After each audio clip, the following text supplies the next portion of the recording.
à toutes et à tous. Alors j'ai envie aujourd'hui de vous parler de ce portail dans lequel nous sommes, qui est le portail d'Imbolc. Voilà, donc pour vous parler d'Imbolc, j'ai envie déjà de vous parler de qu'est-ce que c'est un portail ou un sabbat. Un portail ou un sabbat, on pourrait considérer que le cycle de la Terre, en fait, comme le cycle de chaque être humain, comme le cycle des femmes, bien, il est comme ça, il change d'état. Et le moment de transition d'un état à un autre, ça pourrait être représenté par une petite porte que l'on passe, un peu comme quand on change d'une pièce. Et cette porte-là, c'est Imbolc. Donc, ce portail que nous vivons, ou sabbat, c'est vraiment cette transition entre l'état de dormance, cette rentrée plongée en soi hivernale, et l'état d'éveil et d'ouverture que nous allons vivre au printemps. Ce portail-là, d'Imbolc, pour le célébrer, on va pouvoir mettre des choses en place. On disait traditionnellement que pour célébrer ce portail, eh bien nous pouvions nettoyer les outils. En fait, on sortait les outils des granges, on commençait à les nettoyer pour aller travailler les champs. Eh bien, d'un point de vue symbolique, qu'est-ce que ça nous apprend? Ça nous invite à venir mettre de l'ordre dans ces projets que nous avons pu élaborer au cours de l'année précédente jusqu'à l'hiver et qui, après cette dormance hivernale, eh bien, nous semblent plus appropriés. Ces relations que nous avons pu nourrir et qui, après cette dormance hivernale, après ce sommeil, ce temps de repos et d'écoute de soi, eh bien, ne sont plus ajustées. Alors, ça ne veut pas dire des relations à stopper, mais ça peut être de se proposer autre chose. Ce peut être aussi, eh bien, des élans que nous nourrissions depuis un certain temps, et là on sent que la graine, une fois qu'elle est passée par l'hiver et que le froid l'a plongée dans l'hiver et se réveille, l'amène à germer. Donc c'est le temps de pouvoir mettre de l'énergie là-dedans.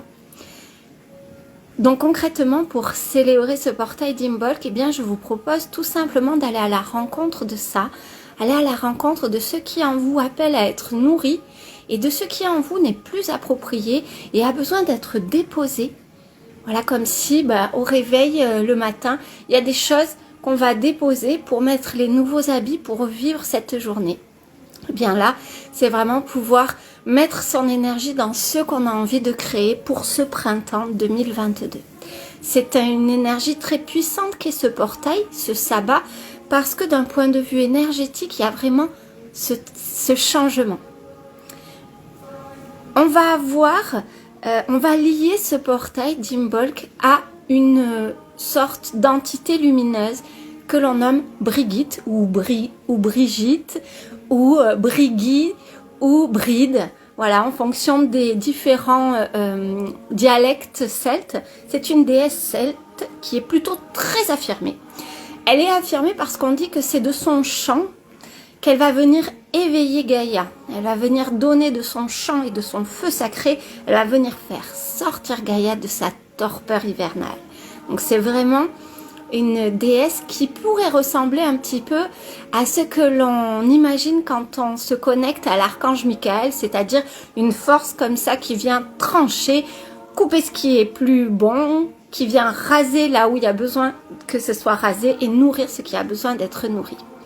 Cette déesse Brigitte, on la célèbre depuis de nombreuses années, bien avant que le christianisme propose ces temps de fête, propose ces jours rituels comme ça.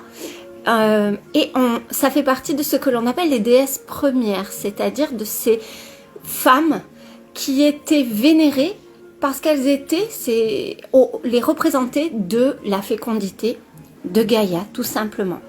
Et justement, Brigitte, elle est celle qui va porter l'enfant soleil dans son ventre. Cet enfant soleil, il est né à Yule, dans le ventre de la terre-mère. C'est donc le 22 décembre, ce qui correspond à la naissance du Christ. Bien avant que ce soit la naissance du Christ, c'était l'enfant soleil. Et il va mûrir comme ça dans le ventre de Brigitte. et naîtra ensuite à Ostara, donc pour l'équinoxe de printemps au 20 mars. Donc pour célébrer Imbolc, ben, l'idée c'est vraiment d'oser manifester cette énergie à notre disposition. Là on la sent partout à l'extérieur, elle nous invite à venir manifester notre vitalité, commencer à créer ces bébés que l'on garde à l'intérieur, ces bébés projets, commencer à les manifester à l'extérieur pour que à l'apogée du printemps, donc autour du 20 mars, de cet équinoxe du printemps, ils soient prêts à être mis dans le monde de la forme, dans le monde de la matière.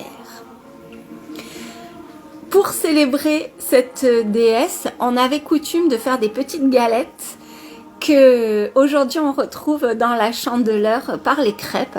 Ces galettes en forme ronde qui étaient la forme du soleil et que l'on jetait au plafond comme pour appeler le soleil et lui demander de monter pour venir bien donner de la puissance aux cultures qui commençaient à être mises en place à Imbolc. On allumait des bougies, des chandelles, on en a allumé 7 parce que Brigitte, elle est la déesse des eaux, mais aussi la déesse du feu sacré, c'est-à-dire ce souffle qui vient réveiller toute la sève pour qu'elle monte dans le monde du milieu, dans notre monde à nous. Et donc, on a allumé 7 chandelles, et c'est ce qui a donné le nom à la Chandeleur, qu'aujourd'hui on célèbre le 2 février, donc demain. Je vous souhaite vraiment de vivre ce magnifique portail d'Imbolc en conscience que c'est vraiment une invitation à revenir au corps et à la manifestation au travers du corps. Je vous souhaite aussi de vivre un magnifique portail demain qui est le 2/2/2022, donc ce sont vraiment des chiffres sacrés. Et je vous dis à très vite. Au revoir.